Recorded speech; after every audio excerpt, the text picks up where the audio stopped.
It's Sunday, March 15, 2026. I'm Anthony Davis. Welcome to the Weekend Show, where we make the time to consider the news of the week. You can support my work and independent journalism at patreon.com/5minute news. Our guest today is the New York Times best-selling author of A Well-Trained Wife, her memoir of escape from Christian patriarchy. Her second book, I Belong to Me, A Survivor's Guide to Recovery and Hope After Religious Trauma, is available for pre-order now. Tia Levings, welcome back to the Weekend Show. Thank you so much. It's good to be back. Tia, I want to start unusually with the war in Iran and see how it connects to your experience and speciality.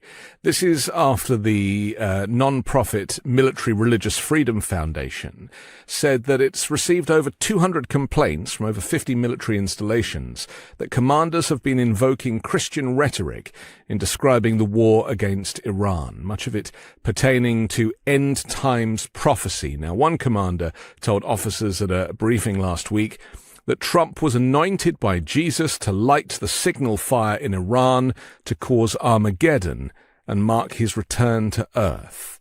It was independent journalist Jonathan Larson was the first to report on the military's religious messaging. This is an area that I don't think the media covers enough.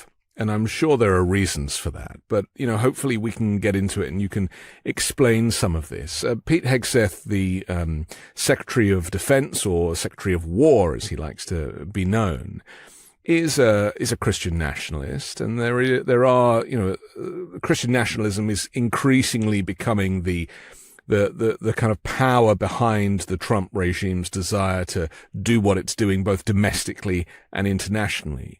But let's just talk to this holy war for a moment. What do you read when you hear that these are the types of diktat and conversations that are going on within the U.S. military right now? Yeah, my first thought when this story first broke was relief that there is an agency and an avenue for people who are not affiliated with this to file a complaint. We have an avenue for pushing back. That's relieving. Armageddon, the whole way that was framed, it's rife with dog whistles. It's deliberately confusing.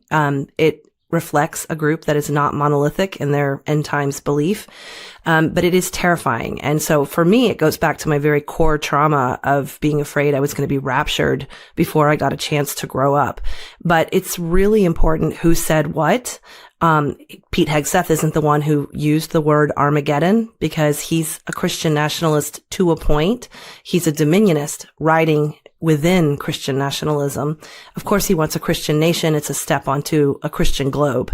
Whereas a good portion of Christian nationalists are nationalists. They don't want to be in global conflict.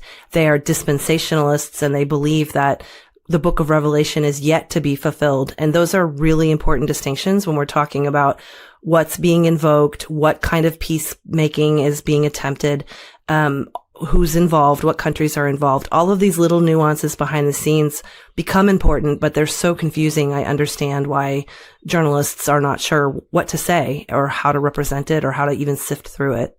So maybe we should start by asking how this connects to Israel, because really this is Israel's war, and they were just waiting, I guess, for a president who was dumb enough to kind of agree to bomb Iran, because no other president wanted to do that, and for obvious reasons. And the culture runs so deep in Iran, and I don't think Trump really had the first idea about not just culture but religion and how embedded it is, and not least, of course, the kind of Ayatollah and the dictatorial regime there. But so there was Trump's naivety that contributed to that. But we often hear from a lot of GOP senators, and they talk about Israel as if it is the ultimate for them. And we've heard it from Lindsey Graham this last week. He's like, I'm with Israel, whatever. And firmly believes that this is his kind of absolution and retribution and all of the opportunities that he will have, I don't know, to end up in the Holy Land, maybe. So talk to that for me. Yeah, I think this is an interesting area for someone with my background, which I am not a scholar or a theologian, I am somebody who was a member in these churches, and I took end times eschatology very seriously because you're finding out, like what is my role in the end times, and what does the end of the planet look like, and are there other alternatives to belief? So one of the things you're pointing out here is how different these Christians can be. Lindsey Graham is not the same kind of Christian as Pete Hegseth, is not the same kind of Christian as Paula White. And you've also touched on how malleable Donald Trump is and how he will really follow whatever suggestion seems interesting to him at the time. So he will do what someone he thinks is cool will tell him what to do. And that's really dangerous. The voices that he has around him are, they have varying views on Israel and Armageddon, but they all want this dominion. They're okay with war. They're okay with using this as a tool of manipulation.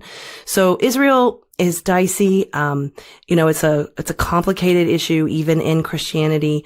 Even more so, I think, to outsiders that are like, why are you so obsessed with Israel? Why are we so involved with these matters?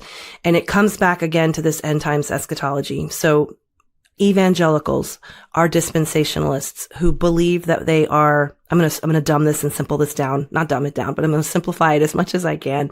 The dispensationalists believe that we are like siblings with Israel. We are brothers in Christ. Their interests are our interests. And when we promote them, we are mutually benefiting towards this new Jerusalem where the temple will be built. And this is where the second coming of Christ comes in. But it's a very, sibling warm relationship with Israel. You take someone like Pete Hegseth, who is fed by Doug Wilson. They are dominionists. And this is really important in their eschatology. They believe the book of Revelation already happened, and that the 1,000-year reign that comes after Armageddon is more of a symbolism. And they also believe that they are the elect. They have replaced God's chosen. So if Israel was God's chosen race, it is now the Christian elect that replaces them.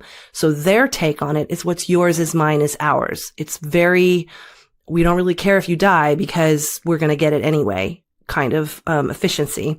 So when those are blurred together, they do complement one another because the dispensationalists understand that there will be holy wars and, a tribulation period and this obvious conflict to gain control of Israel and the Holy Land. Whereas the Doug Wilson dominionists are more like, conflict's inevitable as long as enemies of God exist. So we need to eliminate enemies of God so that we can live in peace and harmony in Jesus' reign. So you see how those are not at odds with one another, but they may have important distinctions when it comes to policy. Well, it's kind of proof that multiple things can be true or untrue at the same time. Exactly. Based upon your beliefs. Because if we look at Israel, or certainly let's not look at Israel, let's look at Benjamin Netanyahu. Because I don't that's different, right? Right. I don't necessarily think that he is representative of Israel as a whole, but he is certainly using it as a human shield for himself at the moment. He is similar to Trump in as much as there are so many, indictments against him for various things from fraud to everything else. And so he has to stay in power because he doesn't want to go to prison in the same way that Trump had to win the last election because he didn't want to go to prison.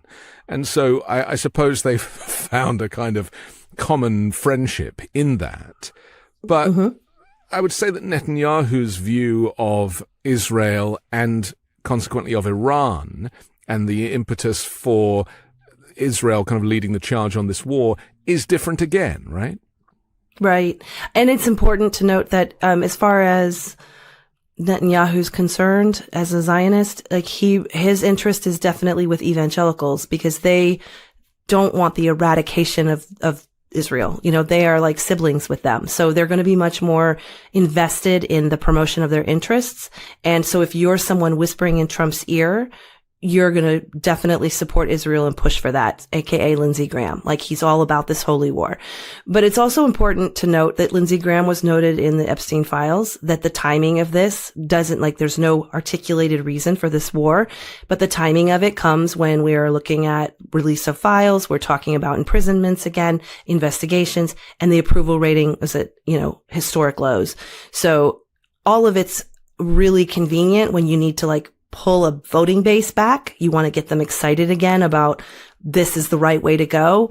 I can think of no more effective way than getting to people's core trauma, that they're afraid they're going to be raptured and that there's going to be worldwide destruction in Armageddon. That will get people back in church and back in the seats so quickly. So that was my first red flag. I was like, this is going to pull everybody back, because this disapproval rating of Trump had been rising and the momentum towards exposure had been rising. And then boom, all of a sudden on a Friday night, we're at war with Iran. Where did that come from? Yes. It's too sus. It's too convenient. Right. Well, the timing was very odd, considering that Jared Kushner was and Steve Witkoff were in negotiations with Iranian leadership right up until this moment. Now, maybe we're learning that was a bit of a decoy, because Trump was already moving his armada, as he described it, into the region. And, Witkoff and Kushner are realtors, sending those boys to do serious negotiations seems like a bit of a joke. But, maybe everything has a purpose. And then there's another lane, I suppose, as we're identifying these kind of lanes that give credence to this military action. And that, I suppose, is that there is an onus on the US and the UK and some other allies who were responsible for the creation of Israel in 1948. And so they feel a certain allegiance to supporting Israel, even though that position is becoming increasingly unpopular after the atrocities in Gaza. Right. I feel for them. I think historically, to support something that you believed in and you thought would lead to peace is valid. And then when you're given new information, you have to adjust. And Gaza is a lot of new information at the lengths that they will go to. It's not necessarily an ally that we could stand by anymore. But these are really long-seated policies, and those are real humans. And we have so much confusing information of the language that we use and the descriptors that we use, and it gets really tangled. I think what comes to the bottom line for me is that no one calling himself the Secretary of War is in favor of peace. And when you know that that person is also a dominionist who believes in eternal conflict until we blow the world up and leave only Christians left, like in Christian nationalism, they only want Christians left. In the world, they only want Christians left. So that is really going to steer the decisions that they're making and the way they present to allies and the way that they behave on a world stage. And potentially domestically too, as we're seeing them buying these huge warehouses to obviously house not just migrants, but potentially American citizens who don't fit that mold either. Right. Okay, let's not jump ahead of ourselves. I want to talk about your Substack for a second, though, because you wrote a piece entitled "How Christians Use Armageddon to Scare People into Loyalty." Just explain how that connects to the place we find ourselves in with regard to the war on Iran, and whose loyalty are you talking about?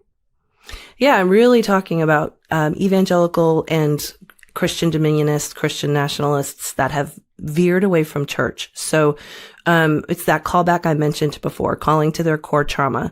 What we have are ideological lanes that are very cult-like. I think there's a lot of merit to calling MAGA a cult.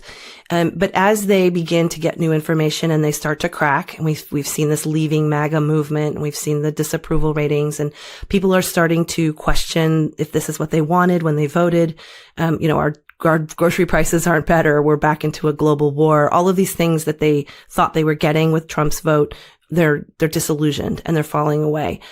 So there are certain manipulation tactics that preachers have long used in these groups to control with fear and manipulate with fear.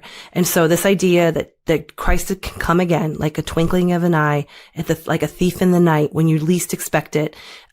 We have a lot of media that's been produced, the Left Behind book series, the Left Behind movies, the Thief in the Night series from the 70s, it's like majorly scarring for Gen X children. This idea that you could just be walking down the street and one of you is taken away, for lack of belief and for a lack of loyalty. So, it's used to, pull us back into the fold when you start getting a little too critical in your thinking or a little too off the path that they want you on. That's what they do. And it's deliberately confusing word salad. Like, these terms are not easy. I like to emphasize that for people. They're not easy to understand, even for theologians who devote their whole lives to studying them. And it's all speculative. None of us can know any more than, like, where do we really go when we die? What really happens when we die? They don't know what's really going to happen at the end of the world, but they've presupposed that it has to happen. That informs their worldview and builds a worldview towards destruction and conflict. They aren't looking for peace, because they believe that that's not attainable without a war clearing event, like the worldwide flood or any other time that Jesus had to, or God the Father had to wipe the planet clean and start fresh, just wipe it all away and start over. That's the mindset they're in. So fear is baked into this. Yes, very much so. Right. It's so interesting, isn't it? And I feel like it's important that we learn. It's important that we understand. And whilst we might not share the belief system, that you're never really going to get your head around the actions of some of these events and some of these individuals, certainly, until you understand what makes them tick. Yeah, and it's really cult-like thought. Even if it doesn't necessarily qualify as a cult, it is cult-like spells and thoughts that you can't reason your way through. You can't cognitively solve when someone's core belonging and all of their safety is threatened if they step a toe out. That is not someone who's going to take a logical argument very seriously, or science and research, or, any of that very seriously, because they can't risk the lack of belonging that they're going to find in their church. This is a threat of not just being disappeared by God. This is, if you get left behind, you're denied all resources. You're completely locked out of society. You have to accept the mark of the beast if you want to get gas, and then ultimately everything that you worked for and want is going to be destroyed. So it's terrifying to be a parent. It's terrifying to understand that your 7-year-old, your child, could be taken and you're not. These are core abandonment fears with God. And it will do what it needs to do every time. I mean, these were books that were on the bestsellers list for years. They snap people to attention and keep them in the belief. And I don't really think we can take the Left Behind phenomenon out of Christian nationalism. They are one in the kind. But when you look at someone like Marjorie Taylor Greene, who's really upset that we're at global war, she's a great example of a Christian nationalist who's a different kind of Christian than Pete Hegseth. Right. And that differential is important, isn't it? And I think so. I think that's something we should keep coming back to in this conversation, because, not all religions are created equally, but not all Christians are created equally. And if we are critical of Christian nationalism, we are not critical of Christianity for a second. So let's just talk about the definitions for a moment, because I'm sure people watching this will be screaming at their televisions or at their phones, separation of church and state, right? That's where all of this kind of starts. And in fact, Rolling Stone wrote an article, GI Jihad, Iran War Blurs the Line Between Religion and the Constitution, as military commanders are reportedly speaking about the Iran offensive as if it is a Christian crusade. So for those who aren't kind of up on this church and state issue and how this has changed just from the switch between Joe Biden and Donald Trump, it's only been, a year and a few months since the line is not just blurred anymore, it's erased, isn't it? Yeah, and this is unfortunately one area where most Christian nationalists agree with one another. They don't believe in a constitution that separates church and state. They don't believe in a constitution much of the time. They don't believe in democracy. They want to replace it with theocracy. So we'll hear, sermons in Pentagon statements. We will hear scripture, which Pete Hegseth he does cross that line all the time because he doesn't think the line exists.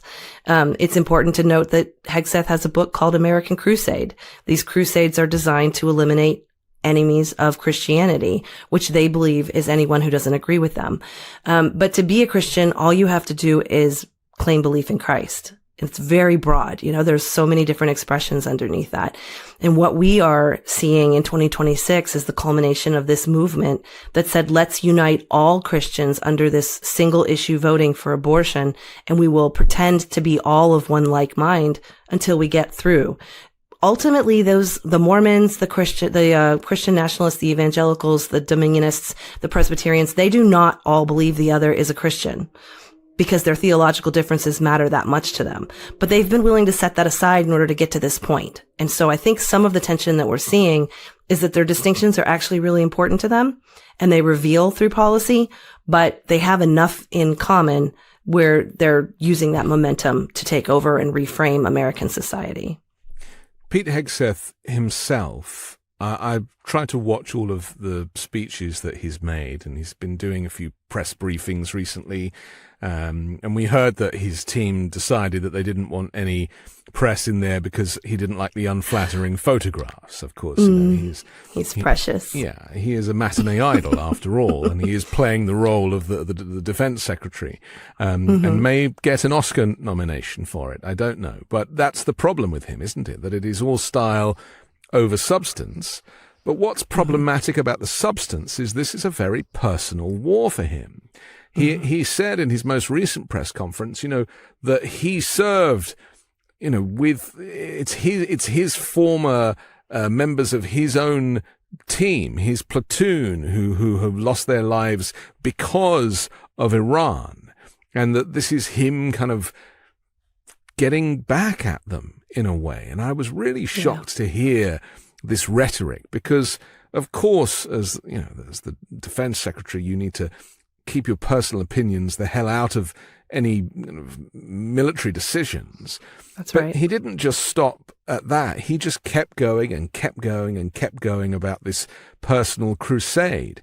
Now, if he's the main person who has the ear of the commander-in-chief on this stuff, I'm sure there are a couple of others, but, if Stephen Miller's in there as well, we know what his views are on foreign policy. That, is it any wonder that Trump started a war with no idea about how it was going to play out or indeed end? No, I don't wonder at all. I don't know that Hegseth knows who he is apart from violence. And it reminds me, we wouldn't want a doctor operating on a patient. Like, you're supposed to have a level of professionalism that allows you to distance yourself from that. And his just ineptitude, his just like religious or not, his general ineptitude is on display here. I'm also really concerned that Trump said that he had a hunch, he had a feeling that they were going to attack, and that information came from Kushner, who's his son-in-law, who's a realtor. This is all more Trump Tower stuff. None of this is normal for the way policy is done and the way leadership should be done. I don't know what the commanders and our military leaders are doing right now. I don't know how they're handling this. Like, having this for their boss is baffling to me. But it's like a family business, isn't it? It is a mob. Right? Yeah, Yes. it is because Jared Kushner, don't forget, has a lifelong relationship with Netanyahu. Netanyahu used to stay at his house as a kid. I mean, the families are intrinsically linked. And so, of course, there is a bias there. But the concern, I guess, for everybody now is, who is the enemy? And I'm not convinced that Trump knows who the enemy is. I mean, a few days ago, he said he was doing this for China because China would benefit and it's his pleasure to help them out. I mean, none of this narrative makes any sense. No, he's addled with dementia. There's nobody checking that. I constantly wonder what information he's being fed. If he lives in a land of AI generated memes that tell him what he wants to hear and he really believes the things that he's saying, it's very upside down and it just continues to be so. And, I put a lot of hope in the natural progression of lifetimes and the way things, we know how they go.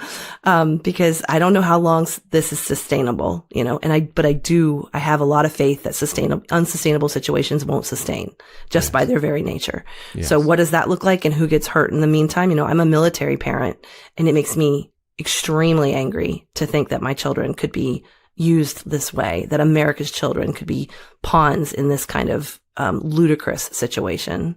Well, the other irony of this is that Trump ran on bringing down the cost of living, groceries and gas prices, and no new wars, no new foreign wars. And yet... So straight Fs. He gets failure across the board. He certainly does. And that will be very problematic for him in the midterms. Even if they plan to rig the election, which to all intents and purposes, that is very much on the cards, it could turn out to be too big to rig, because nobody wants this war apart from about 6 people working in the White House. Right, who have a vested interest in staying out of prison. The ironically, also the gas prices and I should say that the energy crisis that is unfolding because of the Strait of Hormuz and Iran playing a kind of long game there in cutting off this supply of oil and gas and fertilizer and all of the things that, you know, the US needs, not to mention the rest of the world. We might find that this war comes to an end for financial reasons rather than ideological ones. Yeah. I mean, again, I come back to worldview. They aren't concerned with that because the people in charge are not concerned with our climate or with the denigration of the planet or the loss of humanity or the loss of finances. You know, all they care about is their own vested interest and their safety, their money. So I hope it hits them in a place where they hurt, before they hurt other people. But, you know, you're never going to hear somebody who believes in Armageddon care about the planet. So let's talk a little bit about Armageddon. It's not a sentence I ever thought I would say out loud, Tia, I'm sorry. to be honest, but, you know, this is where we find ourselves. Indeed. Is it the case that targeting a school, a girls' school in this case, because we've now had this military investigation, and I think they've initially discovered that the US is responsible for the Tomahawk missile strike on the Iranian elementary school. This happened on February 28th, at the very beginning of the war, and the school building was apparently now the result of a targeting mistake by the US military, which was conducting strikes on an adjacent Iranian base, of which the school building was formerly a part of. And so we're hearing that they might have been working off of old maps. Now, this has meant the death toll, I think, is now at least 175 people, most of them children, and potentially most of them girls. The fact that the Trump regime refused to be drawn on this suggests to me that there wasn't any empathy associated with this. And this is why I'm interested in your perspective on how they could do this and not pause operations. I mean, if they found out that this had happened, any civilized nation that was involved in military action would probably cease fire temporarily after getting this news and regroup because of the reaction ricocheting around the world. The reaction has ricocheted around the world, but it doesn't seem to have affected the Trump administration. Only to the point that we keep bringing it up and talking about it, and that forces them to have to pay attention to something they would like to just go away. I felt that it was very on brand, this recklessness, this bull in a china shop. Like, they don't care about collateral damage. It's poetic and it's ironic that it's a girls' school. I don't know how premeditated that was. It would be appropriate. Like, I can totally understand that it could be on purpose, or it could have just been, you know, sloppy.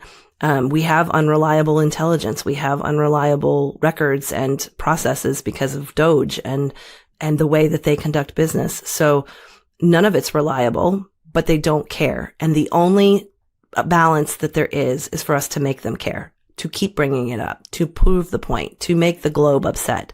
I think ultimately we're going to need global accountability, that if there's ever a Nuremberg, it's going to come from other countries getting involved with what happened here.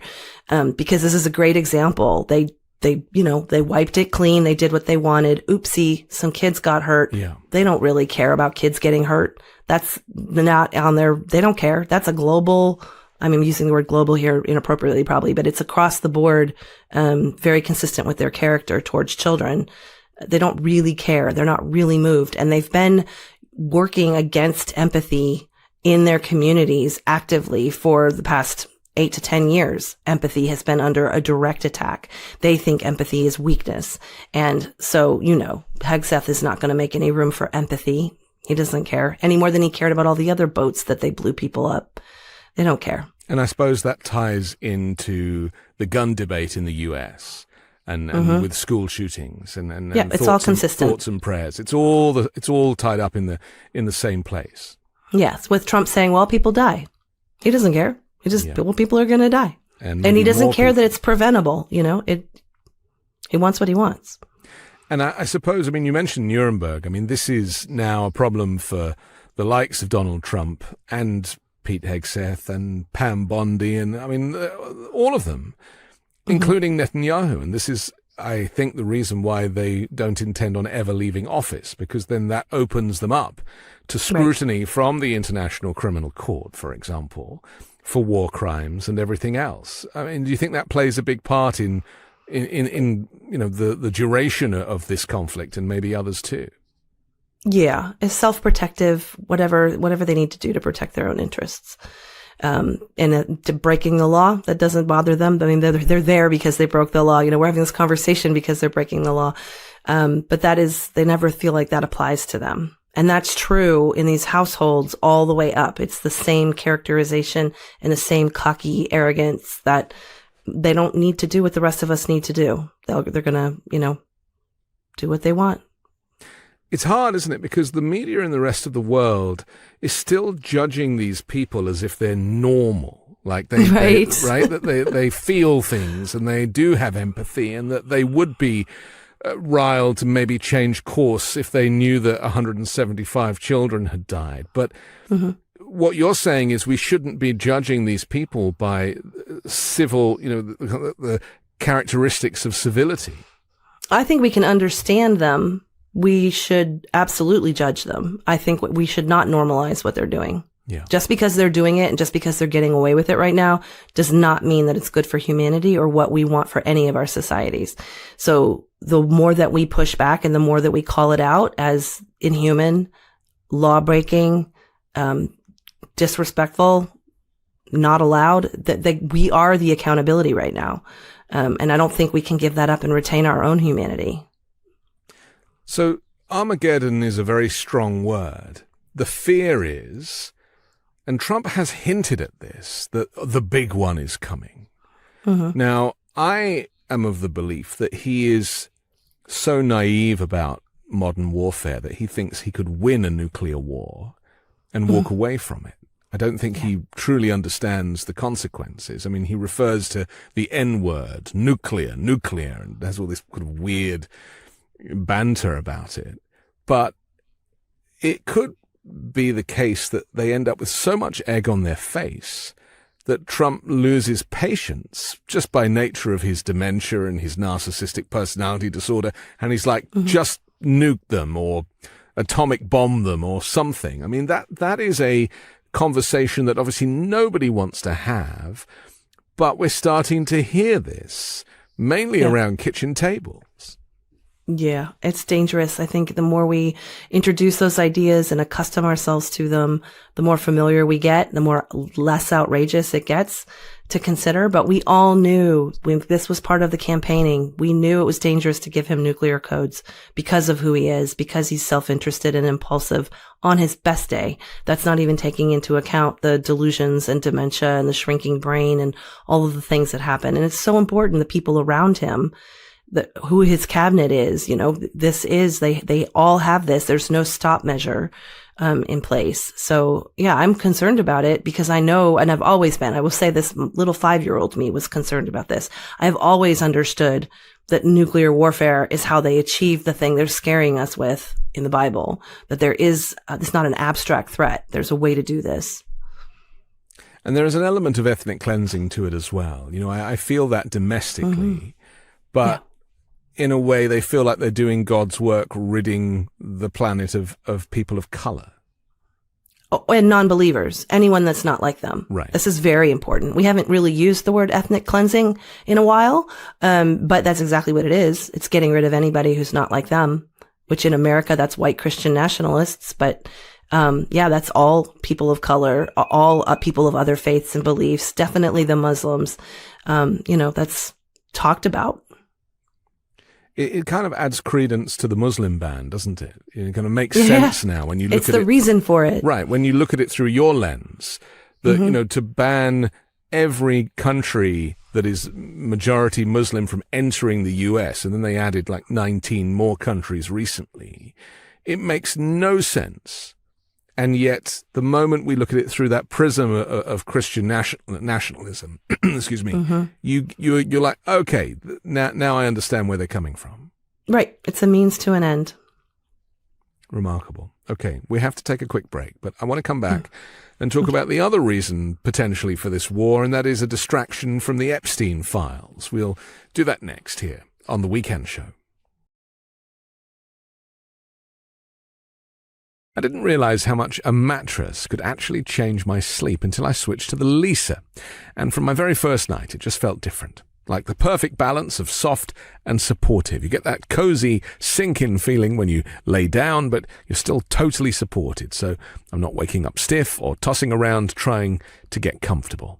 What I love is that Lisa designs their mattresses around how people actually sleep, whether you're a side sleeper, back sleeper, or someone who moves around a lot during the night.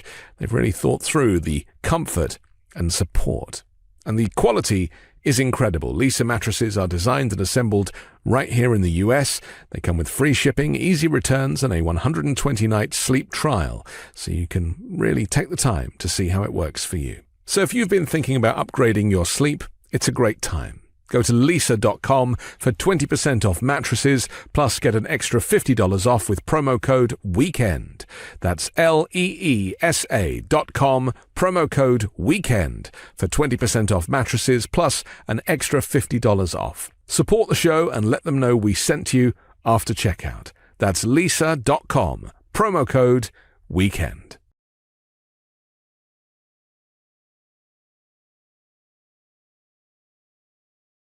Picture this. It's late at night, and I'm doing what we all do, scrolling and online shopping when I probably should be asleep. I find something I've been looking for, add it to my cart, maybe grab one or two other things, and then I hit checkout, and of course my wallet is nowhere near me. Normally that's the moment when I'm digging through saved passwords, trying 3 different logins, resetting something, the whole thing. But sometimes you see it, that purple Shop Pay button at checkout. One tap, all my info is already saved, and boom, purchase complete. Honestly, in the chaotic world of online shopping, it's one of my favorite little features. That button is powered by Shopify, the commerce platform behind millions of businesses around the world and around 10% of all e-commerce in the US. And if you're thinking of starting your own thing online, Shopify makes it surprisingly simple. You can build a beautiful online store with hundreds of ready-to-use templates to match your brand's style. See less carts go abandoned and more sales go with Shopify and their Shop Pay button. Sign up for your $1 per month trial today at shopify.com/weekend. Go to shopify.com/weekend. That's shopify.com/weekend. We're back with Tia Levings here on The Weekend Show. I'm Anthony Davis.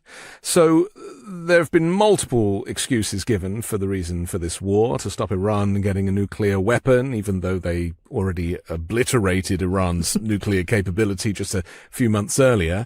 Aside from the fact that, well, Iran are just bad, Iranians are just bad people, and they're doing the Lord's work here.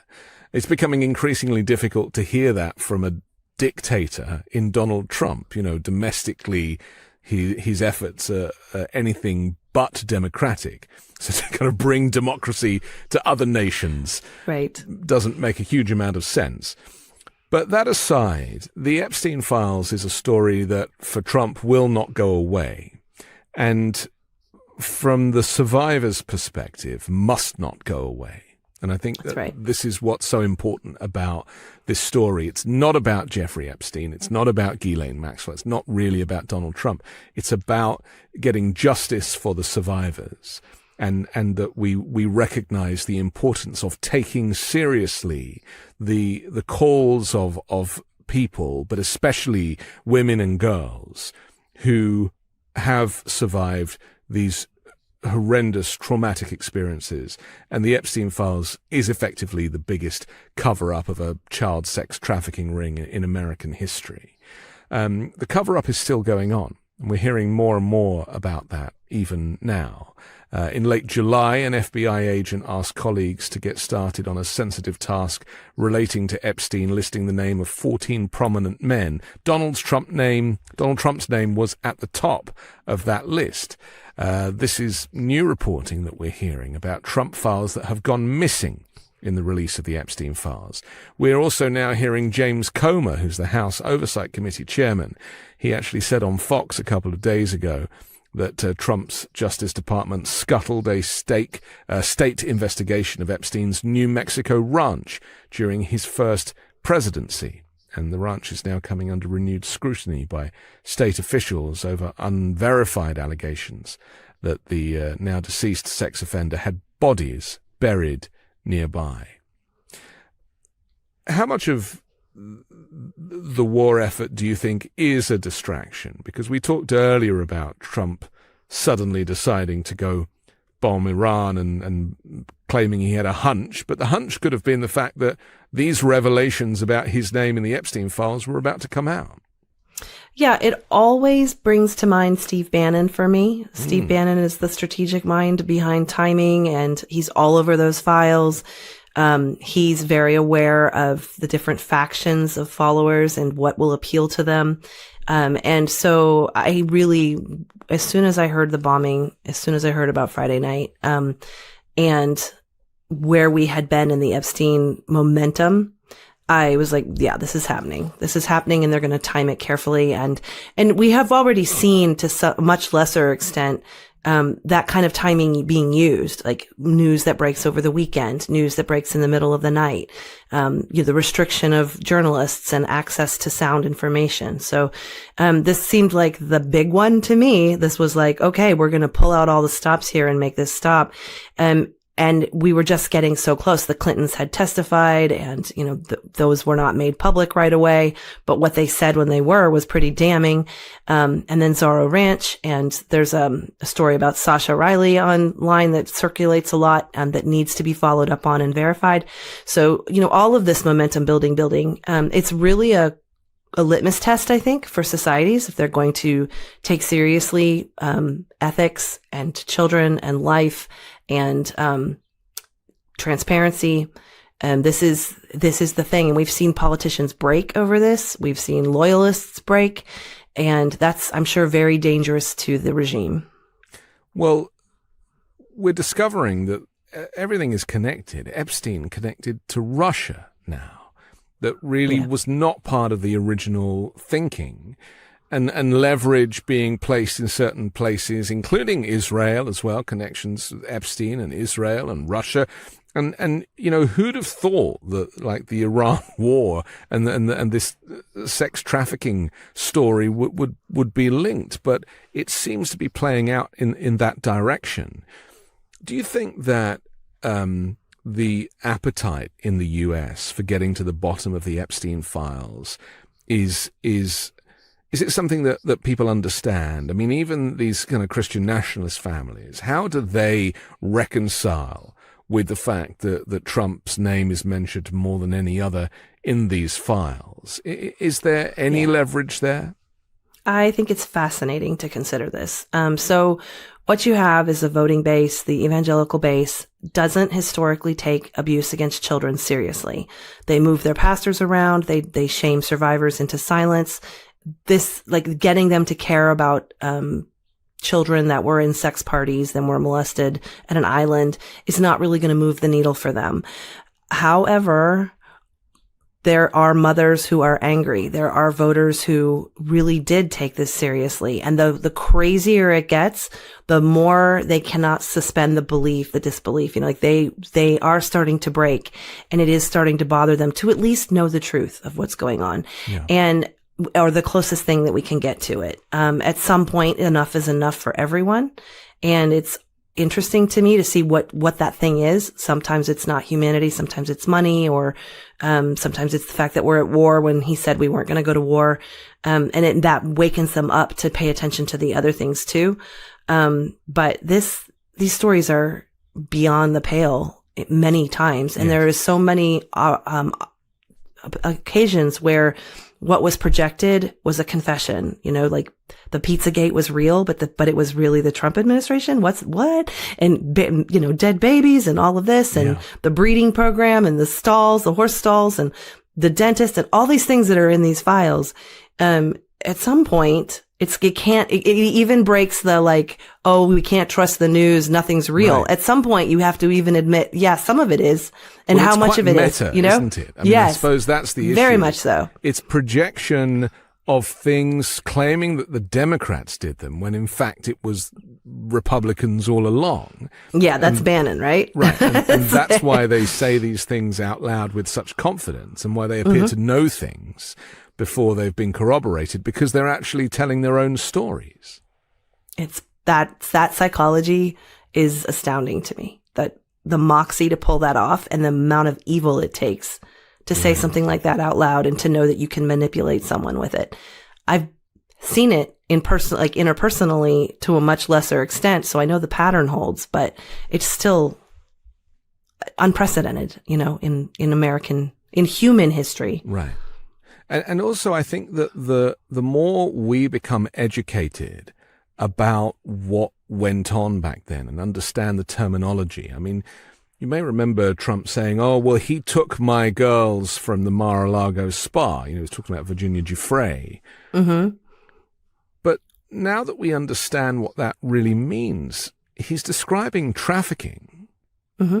And taking them from Mar-a-Lago and taking them to Epstein Island and giving them or selling them, or, we've heard these horrific stories now that you put these component parts together and the puzzle starts to make sense. And it goes way beyond massages in West Palm Beach. This is the most horrendous, horrific, traumatic experiences for these young people who were desperate and just wanted to feel like they were part of something, and they were taken advantage of. Yeah, I think so. Trafficking is also going to fall on deaf ears if they're evangelical ears. They have human trafficking in so many different areas of their belief system. And so I don't know that that's going to move it. But when you get into the details of the stories, this is similar to the Catholic priest scandal when it broke. There were enough people who had been meddled with by a family member or a priest, there were enough people who'd had a parallel experience that it broke their hearts and it woke them up, and they stepped away from the church, and then the church experienced this mass exodus. And I look for things like that again, like what detail of what story is it that's going to resonate with them enough that they'll relate to enough that they will crack and pull away. They were there. I feel like we were on our way to that right before the Iranian war. If the news cycle had not been flooded with a whole nother story. And I hope this is continuing to happen behind the scenes. I take hope from the Zorro investigation. I hope they find things. They've had a lot of time to move and hide things. So yes, that's true. But, the more that this can be happening and unfolding behind the scenes, eventually truth comes out. Karma is a bitch. It does show up. So I feel like the truth will rise. Well, the late Virginia Giuffre alleged in her memoir that she met politicians and CEOs at the ranch. Epstein also reportedly had plans to use the ranch in a eugenics-inspired plot to seed the world with his DNA. Doesn't that make you wonder where those children are? Yeah. I mean, we've spoken about eugenics before, you and I, and this is something that presents itself amongst so many of the people that are in this orbit. I mean, Elon Musk is another big eugenics guy. Yep. Trump, of course, is a big eugenics guy, always going on about, my good-looking friend over there and all this stuff, and having great genes. I mean, when you get into the weeds of this mindset, it is so far removed from reality, but it also directly connects to Hitler's version of eugenics and the white Aryan race in Nazi Germany. And I think that's why we need to be concerned. Yeah, when you mentioned the warehouses, you meant like we have the systems in place to replicate what happened in the past. And that really just ties into the whole nostalgic movement, this ethical regression that we're having. I think we're at risk for all of it. I again heard a little snag of hope when you said it's so removed from our daily lives and from, what's ordinary. Because eventually people get sick of that. They get sick of, the decadence, the crazy Mar-a-Lago parties, the opulence that's being flaunted in our face while we are struggling to pay gas, to pay healthcare, to pay groceries. At some point, the common man is going to wipe this away. There's no way that this is going to be, they're not going to be manipulatable again. You can't, what's the screw me once, twice, thrice, eventually they've had enough. So, I want it all to come forward. I want it all exposed. I don't believe it will stand if we can do that, if we can push for that transparency. And I think it's up to us to make sure it never goes away. Just keep bringing this up. I like it when, Caroline said, we're moving on from Epstein. And the response was, the hell we are. Like, of course we're not moving on. Right. And that's the power of the people to say, we are absolutely talking about this until you give us what we want. What is problematic, unfortunately, is that the way that the DOJ and the FBI have handled the Epstein files has been so amateurish to the point that, contrary to Congress's explicit directive to protect victims, the records that were released included email addresses and nude photos in which the names and faces of publicly identified and non-public victims could be seen. And so how problematic is it that the authorities have been so lazy about these redactions, but also the mistakes that they've made? And do you think there is any kind of intentional desire to expose victims because that's almost them kind of getting back at this whole affair? Maybe. I think I see a lot of pattern similarity in the bombing of a school and the redacted files that weren't, that had little Adobe squares over them that you could remove. Right. Like, it is shoddy and sloppy and without regard for harm. And that character trait shows up in multiple different ways across these big stories. And at some point, people are like, enough is enough. We want professionals in charge again. We want expertise. We want education. I think this is going to bite. If we make it to midterms, it's going to bite hard at midterms. Yes. Because the irony is that when it came to the information that was identifying powerful business and political figures who were alleged co-conspirators or material witnesses, the DOJ appeared to have heavily redacted those records, but been sloppy over the names of victims. Yeah. Someday it's going to get called. Their number's going to get called. Someday Pam Bondi's not going to have the protections she has over her.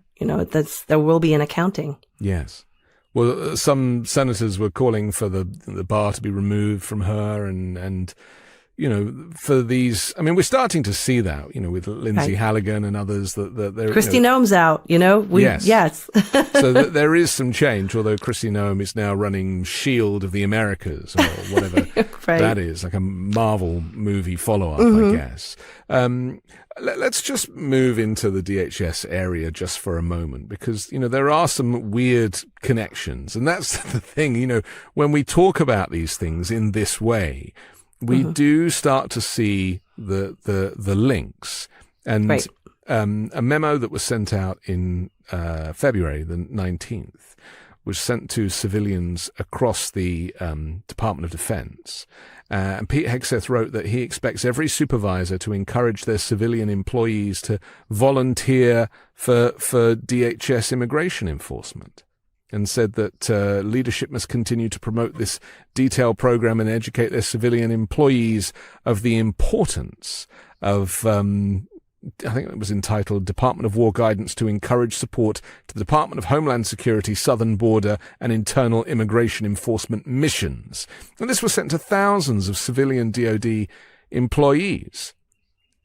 This suggests that this ethnic cleansing that we spoke about earlier is so embedded in these kind of eugenicists' minds that it is an all-out war. It is a civil war of sorts, maybe not in name, but actually what Hegseth has in mind and what Stephen Miller has in his mind and what Donald Trump is being, he injected with into his mind. I don't think he has many thoughts of his own anymore. It is all leading to this same place that you identified earlier. Right. It is neighbor against neighbor. It is cleansing those who disagree with you. It's just the tactic that they're using at home to the same ends that they're using overseas. Those same evangelical groups grew up studying Corrie ten Boom, who sheltered Jews in her home. They grew up believing that they would be on the good side of fascism, if it returned, that they would not be the Nazis in the situation. I hope there's a lot of civil disobedience happening. I hope that there's a lot of people that are, answering the call to obey Jesus, to love your neighbor, not so much, storm the Capitol, different kinds of Christians. Right. They do have choices. But it's disheartening to me because I do feel like we're in the civil holy war that they had been calling for the past 50 years. And it just looks different because we're in modern society with technology at our disposal. We don't have to fight like we did in the original Civil War. We can do it much more covertly. And that's sometimes very protective for evil. So I do think we should take it seriously and that it is exactly what it sounds like. If it lands that way for you, I affirm that for you because that is what's being suggested. Well, I say to people who ask, how bad is it going to get? And I say, whatever your worst fears, like go with your instinct, because right. It's almost like this is a criminal fraternity. Like all these people who are in these senior positions, they think like criminals. They don't appear to have anything about them that is straight. It's right. like, and for decades, especially with Trump, they've hated having to conform to the laws of the land. And so now they've got the power. They're able to push back against any rules, whether it be rules on housing and planning and pollution, or even on modern warfare. Yeah. And they really interpreted all of that hold back time as persecution. Right. So it fed their narrative that we're being persecuted.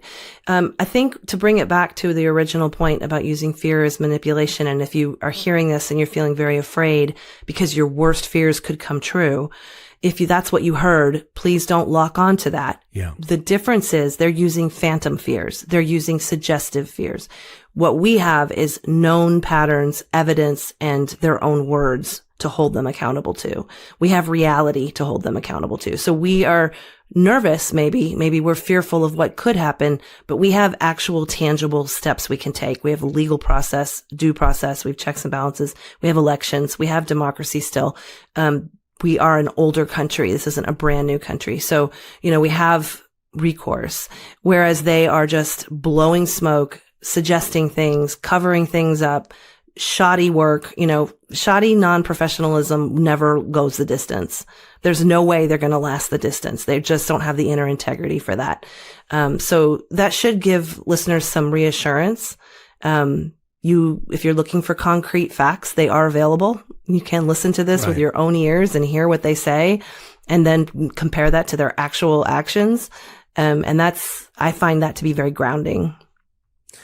So let's just suppose that, it's approaching November and Trump's opinion polls are still through the floor. I mean, he's polling in the mid-30s. The war is entirely unwanted by the majority of Americans. Gas prices are still somewhere between $4 and $8, depending on where you live. The price of a barrel of oil has punched through $100 now.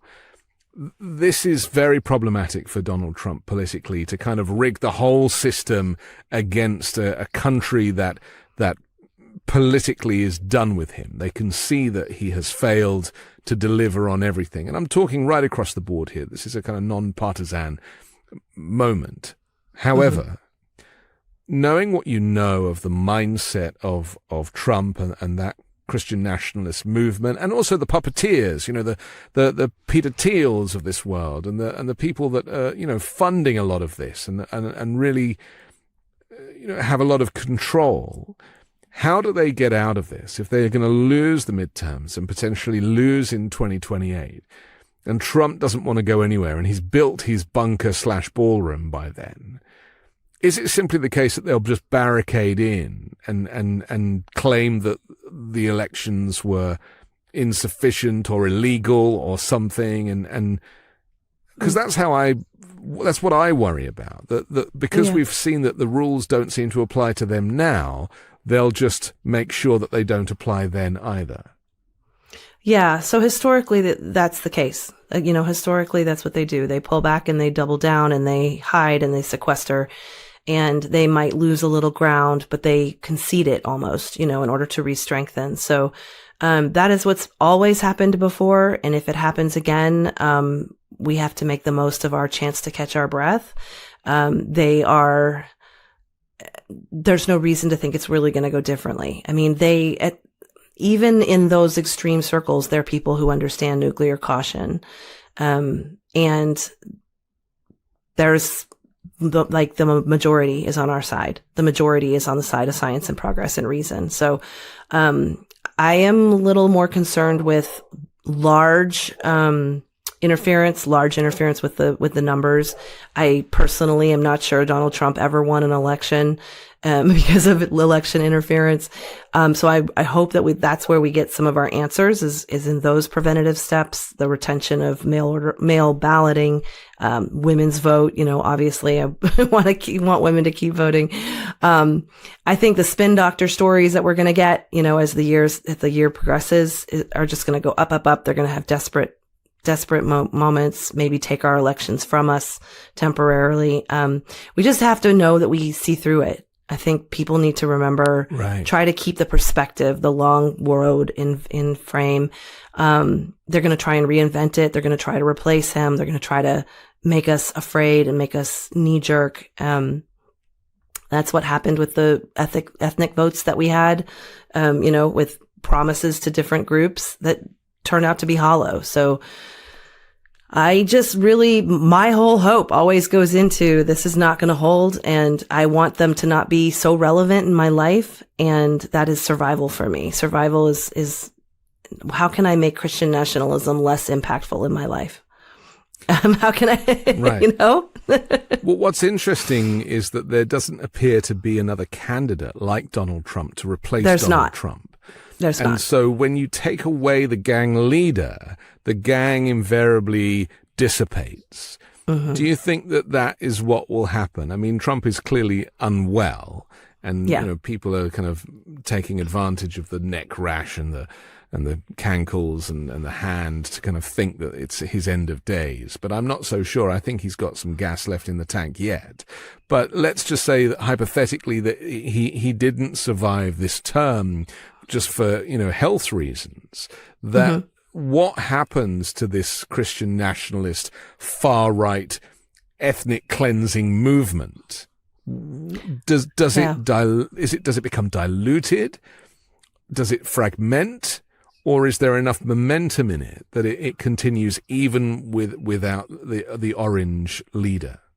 No, I think it does what all cult groups do when their leader breaks. It just dissolves into chaos.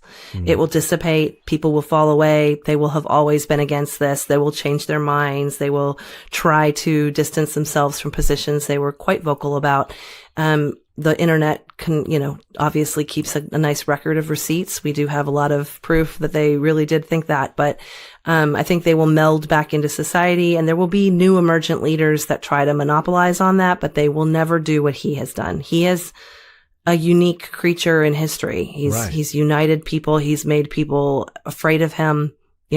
Our Congress is out to lunch in large part because he has something on them. I mean, who knows? But I think it'll be just enormously relieving to the globe when there is no more Donald Trump on this planet. And I think he knows that. It's so interesting how I do a lot of reporting in Europe, and I see the kind of rhetoric there, and I'm very interested in how European politicians see right through him.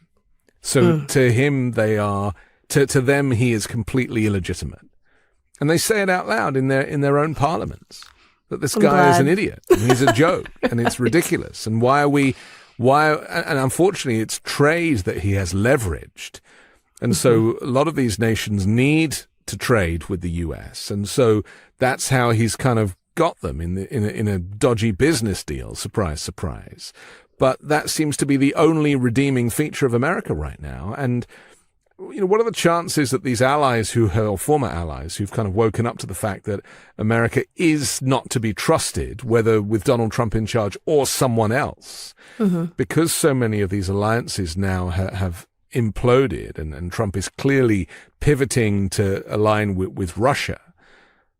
Do you think it's redeemable? Do you think if Gavin Newsom was to win the presidency, like things would come back, or do you think the trust is broken for good? I don't think anything's broken for good. That's Tia's bend in the world. But I do think that we have a reckoning and we have a complicity that we have to be accountable for, that we deserve to have a timeout. We deserve to have a time where we repent for our sins, basically, to use religious language. And we have fucked up here. This is a problem. We have not shown ourselves to be trustworthy. We've turned our back on the world, and we elected someone and then allowed him to persist in power against global interests and against our promises. And it is completely reasonable to hold us accountable for that for a time. And then if we really want that allyship back, we will do the work to show it.